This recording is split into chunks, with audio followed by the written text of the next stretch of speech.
Hi everyone, it's great to be with you here live today for the next 30 minutes talking about the highest standard in AI. My name is Dani Almeida and I am the founding member of the AI Guild, the go-to community for data and business professionals advancing AI adoption. Welcome all of you who are joining us live. Please be an active member and ask questions. We'll answer them on the fly.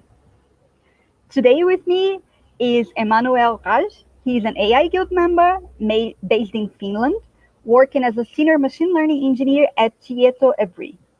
Thank you for joining me for this fireside chat about MLOps. And Thank you, Dania. yes, to get started, maybe you would like to share with us about your journey to machine learning engineer. Yeah, definitely. First of all, thanks for having me. I'm glad to be here and exchange ideas with you all. I'm Emmanuel Raj. I'm based in Finland, senior machine learning engineer working at Tieto. I have been in this field of AI and machine learning for around 6 to 7 years now, and time really does fly. Now that I reflect on the journey, the way it started was from my university days back in 2013 when I was a student of computer science engineering in India when I was taking this AI class.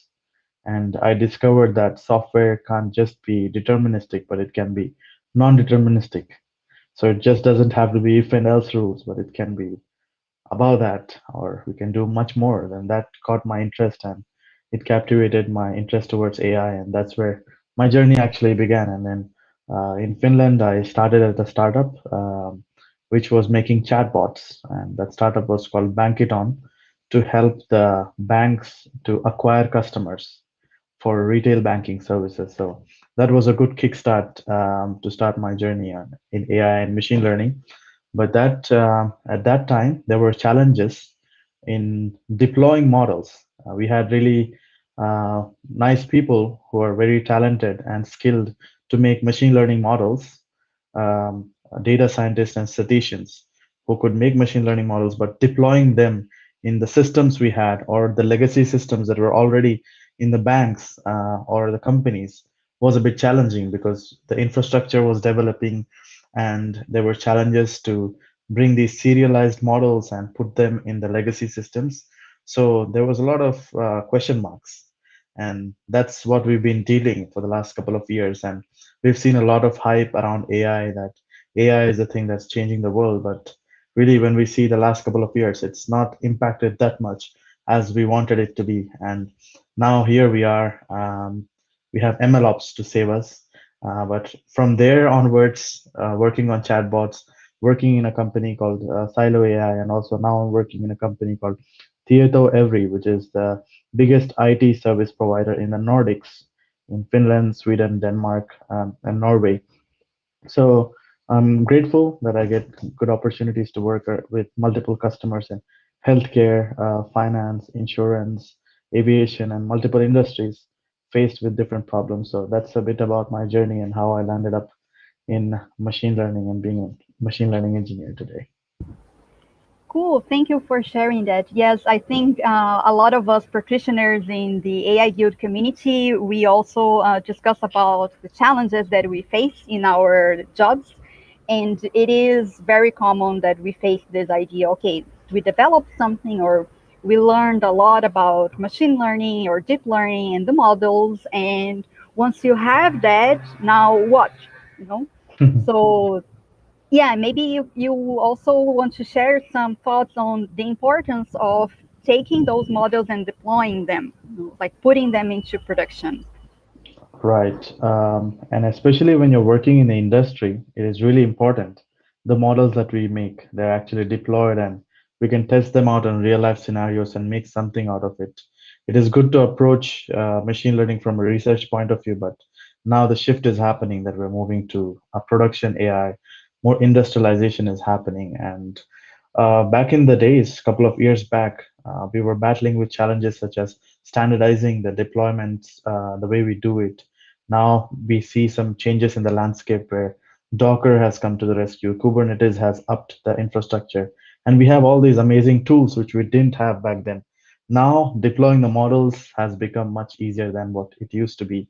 And thanks to processes like MLOps, that have really made it possible. With one click of a button, now you can deploy the models and make this whole pipeline work in the go. So I would love to Yes. give more insights if there is about MLOps.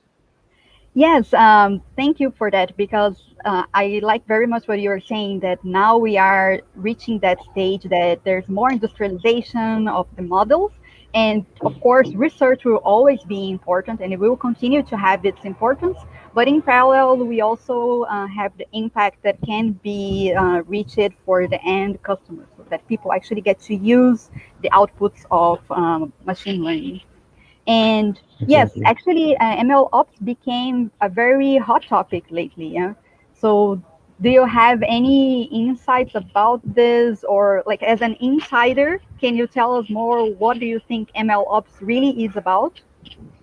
Yeah, definitely. MLOps, I think at the heart of it is really the automation that lies in the heart of it. That's what we've been trying to do as the AI community, as the industry, trying to automate AI operations. And MLOps really assists in automating the model training process and making sure that team collaborates pretty efficiently because companies have multiple people in multiple teams. So all of them need to collaborate to make AI operations possible. So that's been possible with MLOps, and deployment has been smooth. So you just need to pick your deployment targets, and there are certain processes that you can apply in your pipeline to make these deployments repeatable and automate them as much as you can. And the good thing about MLOps is, as you said, Dania, that we can monitor what really these models are doing in production. Are they actually serving the business needs? Yes or not? And to what extent are they actually helping the business? And to also debug them and to learn from data and to also identify trends around business. I think MLOps has really come to the rescue while we were in the wilderness looking for Yeah, solutions to deploy and automate. nice. Yes, nice. Thank you. I like it that it has come to the rescue. Well, I can say that I got to know about you because I joined MLOps bootcamp provided by the PyLadies Amsterdam. And in those 6 weeks, we learned how to really take models to production using the Azure cloud. So Right, when I started this bootcamp, the first things that they showed us were about the MLOps workflow, and then they really quoted some of your books, especially the beginning of your book. And then we have here a question. If you can also tell us a bit about how was the process to write your book, the Engineering MLOps book. right. Well, it was a journey, I must say. Um, a year ago, I was really working with customers to deploy the models and make AI work in production. And that's what I was really passionate about. And then while I was doing my job, it was hard to find resources out there on internet because people have different perspectives. Information was all scattered. So we as AI community were talking the same thing in different languages, and information was scattered, and there was a bit uncertainties around how to standardize operations and so forth. So I took this as an opportunity when my publishers reached out to me asking if you're interested to write a book on MLOps, and I thought this would be a nice opportunity to help others also out in the community to actually get hands-on knowledge to train the models, to deploy the models, and how to monitor the models, and really get hands-on experience about operationalizing machine learning operations. So my journey for writing the book lasted for around 9 months, and I got to work with awesome team at Pact. There were great editors and also content writers who helped shape my ideas and also put my ideas in the best possible way that can be digested. And the book is very hands-on, so I had to do a lot of experiments and put those experiments validated using technical experts. So there was a team around to make this happen, and it was really about helping others to get hands-on knowledge because there's a lot of theoretical knowledge out there, but what we really need to make Yeah. things successful in industry is know-how of hands-on, how to implement deployment, monitoring, and training as well. So that's how it went. It took me 9 months to write the book. Yeah, it is. It is a process, right? But I really like it because you have this focus, as you were saying, that it's very hands-on. So that is really good because the theoretical knowledge or how to do things, maybe that's not so mysterious, but when you are by yourself in front of the computer and you're like, what do I do now? Then this book was really helpful. It really starts from the beginning. I have another Exactly. question from the audience here. So let me show you. Yes. So the question is if you would recommend MLOps managed or fully custom made MLOps pipe. Hmm.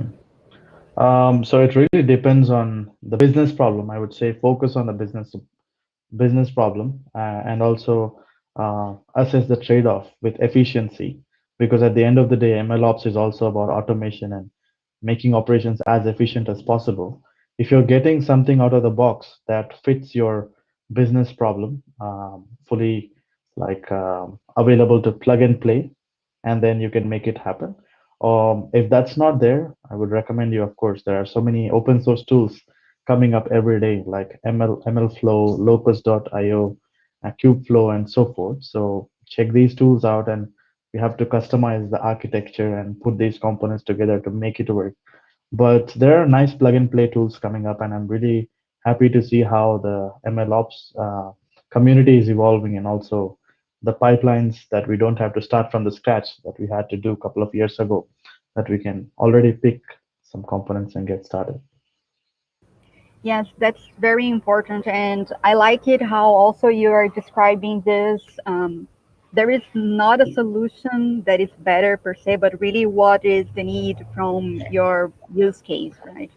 So for Exactly. each different use case, or like in your case, you're working, or in your job, you're working as a consultant. So you mentioned in the beginning, you get to see various applications, and I am guessing that you also get to see very different setups or very different kind of architecture. So you really have to adapt and figure out what is the best solution for that client, right? Right, right, definitely. I mean, it's about picking the right tools for the right problem. That's what it comes down to. The process is more or less the same. Know the process from bottom to the up or top to bottom, and just pick the right tools and make it happen. Yes. We have one more question here. Thank you for sending the question. Yeah? So this one is that we hear that the technical feasibility of MLOps is high, but it sounds simple as well. Like you're describing, nowadays we have a lot more ready-to-use tools or plug-and-play tools. So does that make you expect most companies can and will productionize solutions? Yeah, I think so. We're heading to this revolution where a lot of plug and play products are coming, and that reduces the technical overhead on the companies that they need to do everything from scratch.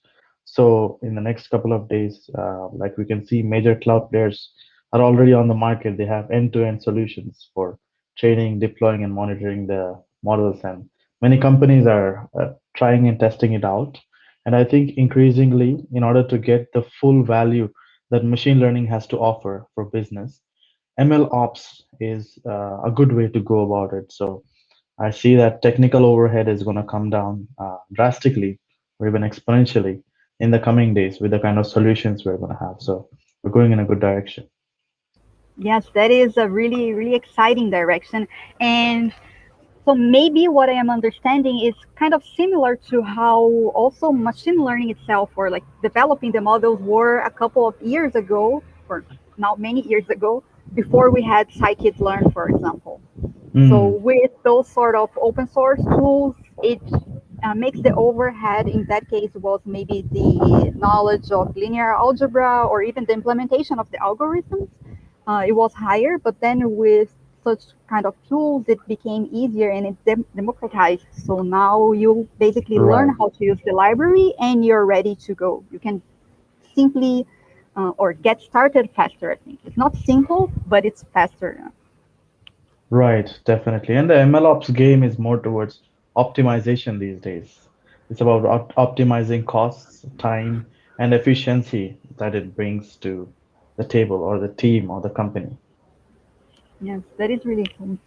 Maybe you also have some something to share about some biggest challenge or something that was really surprising for you when you started working with some different client? Let's say maybe you had some challenge to deploy in a specific scenario.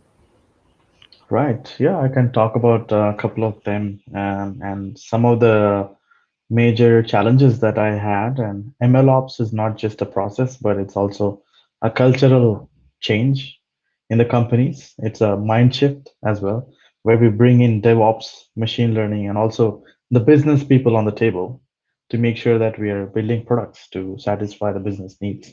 So there were challenges with having legacy teams in companies such as banks or aviation, which have a huge history of working in a certain way. So they have these software engineering teams, DevOps teams, separate teams working in silos. So it was a challenge to bring all these players to the table. And that's really what MLOps does. It gives a platform for all these teams to work. So that change was challenging. And there are also a couple of scenarios that were challenging to address because some companies, the infrastructure is also changing. In the last couple of years, we've seen a lot of big data being generated. So many companies are shifting to streaming kind of scenarios where they need to make decisions in real time. So every setup is special in itself, and we need to optimize the models and deploy it in certain way that it optimizes the cost, time, and also efficiency. So we face some technical challenges here and there, but these days we have tools almost readily available that we can plug and play. But if not, we have to dig deeper into things. And also, one thing that has been challenging and also heading in a good direction is to be able to predict if a model is going to be successful or not in production. Because these days, what we do is we develop a lot of POCs and models, Right. but how do we know that this is going to work? One way is to know when we deploy it and monitor it and analyze the performance. But also these days, there's one more field that is actually complementing MLOps. It's called AI Ops.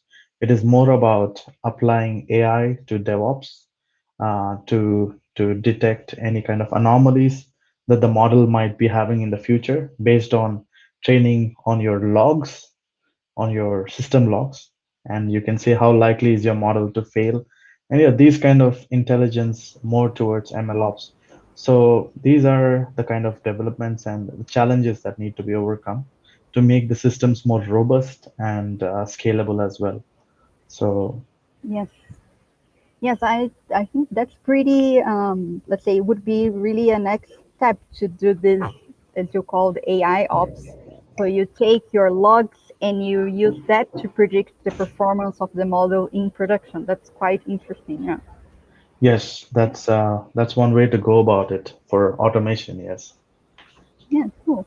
And the other thing that I thought it was interesting from your book is when you not only talk about the machine learning pipelines themselves, but you really talk about, for example, how to evaluate the models and package it to deploy to production. You were saying you want to move beyond the proof of concept and take the next step to put it into production. And there are different ways to do it. So maybe also you can share with us some key principles or some kind of best practices on that area, like really to take the model from the proof of concept to production.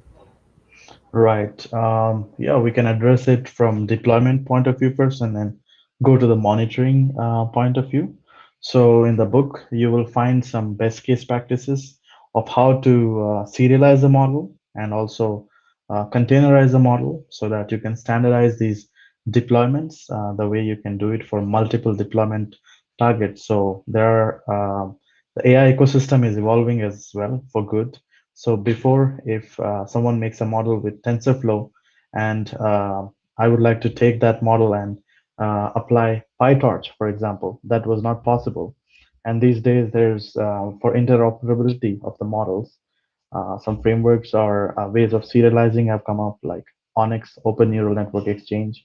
So the book describes how to use that and make the best of that to standardize the serialization to certain formats. And it talks about different serialization formats that are good for optimizing to different environments. And once you have the serialization done as per your deployment targets, then we move to containerization or standardizing the deployment package for maybe the batch batch jobs, or also for streaming. How to do all this is described in the book, so you can check out. I would recommend you to go through this. It's a lot to go through in a short conversation, but also for monitoring, which is an important aspect of MLOps, because that's where we know how well the model is sufficing the business needs. So for that, the book also explains some processes that can be applied to most of the scenarios, to monitor, analyze, and uh, govern the system that you have. So while monitoring, you are introduced to some methods where you can check the data integrity in terms of the data drift. When the inputs are coming to the model, how are the trends in the data? Is the trend shifting towards a certain direction, or yes or not? So you learn to recognize the data drift, and then you come to the model drift and how well the model is performing, or are there any biases developing because of training on the historic data, since the data is changing? So you can see all these aspects, and hands-on demos are shown in the book as well. And also the third aspect of monitoring is application performance as well. How to analyze the logs of the system where you have deployed the model. What are the common errors that can happen, and how to firefight these so that you can automate your monitoring system. And after that, we go to how to analyze your model performance, where it is about slicing the data for data different demographics for your problem, and then bias and threat, also having local and global explanations to really get pinpointed insight to your model.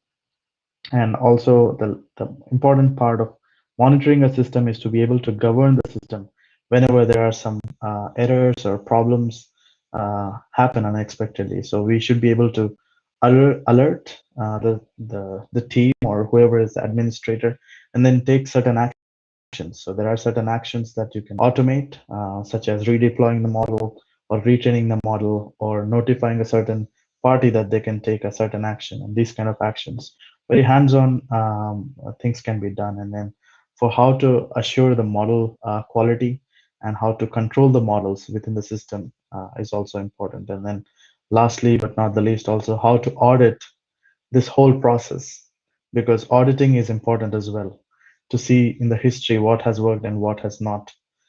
These days things are so fast, so it's important to take a step back, make audits and reports, and regularly check the health of the system. And this kind of methodology will give also historic data for us to shift towards this AI ops way of looking at things, where we can detect and predict problems ahead in the future. So that's this kind of approach is described in the book as well, for monitoring the ML system using MLOps, and also deploying, and also training as well. So I recommend you to check it out, and there's hands-on examples given there. Yes, thank you. Thank you for that. And so maybe if I can summarize what I understood is that it's not only about taking the model or proof of concept and deploying and then moving on to the next proof of concept. It's really Right. about making it in a way that you will be able to monitor it and collect data for future training of AI ops, but also that you're able to act and understand what is happening with the outputs of the model. So if they are addressing the business needs, or even if the model is healthy, if the data coming in is the same, or if it's changing, all about that. Exactly. Exactly. That's a nice summary. And it's all about this data-centric approach and also the business-centric approach together, to make sure that business is served using ML. Because what use is it if we make cool models and not able to use it to make the best out of it? Yeah. Yes, Yes. that's it. Yes, in that we are very much aligned. And again, it's the mission of our community is to advance AI adoption, which means to make it beyond proof of concepts, but really deploy it and have the end users benefiting from the machine learning or deep learning solutions that we are working on. Right. I think that's really a novel mission, because we are in this evolution where AI is going to be there in all areas of our life. And deployment is really that key area, and also be able to monitor. So getting acquainted to MLOps is going to reward you in the long term. So it's good that the guild focuses on teaching people these areas. Yes, and by having you in our community, I think also the members can figure out if they have some questions to reach out to you there.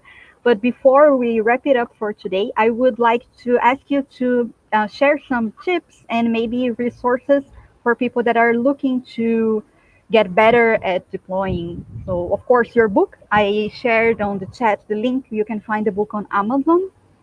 And would you have any other types of resources to share? Yeah, I think there is something called Made with ML. That is also a good resource. I would recommend that as well, about MLOps.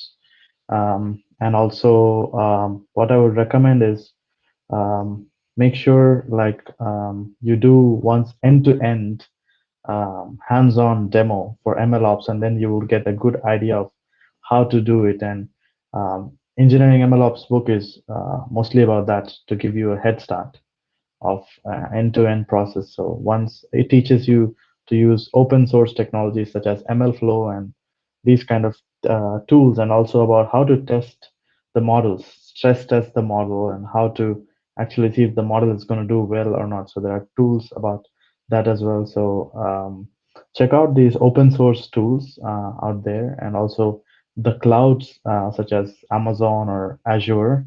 They offer free credits to test out some services. So just do hands-on stuff, and there's a lot of YouTube content coming up as well around this. So I would recommend doing doing this kind of referring these contents and trying it out, making sure you get end-to-end idea of how it works, and then that will be really good for your career as well. Yes, I think that's pretty much it. Yeah, getting hands on and dive into the examples, like following the book examples that use open source, or adventuring yourself in one of the cloud services using like the trial credits. That is a very good way to get started for sure. Definitely. And I'm happy to help out. Please feel free to reach out if you have any questions. I can point you to certain resources probably, or help you in your adventure with MLOps. That's what it's all about for me. Oh, that's really nice of you. Thank you. Yes, thank you. Thank you to anyone watching for spending some minutes of your lunch break with us. Thank you, Emmanuel, for the insightful exchange. And if you're watching the recording, next time you maybe want to join live, the highest standard in AI is every Wednesday at 12:30 noon. And I hope to see you soon. Thank you again. Thank you very much, Tanya. It's been a pleasure. Thank you, everyone. Bye bye.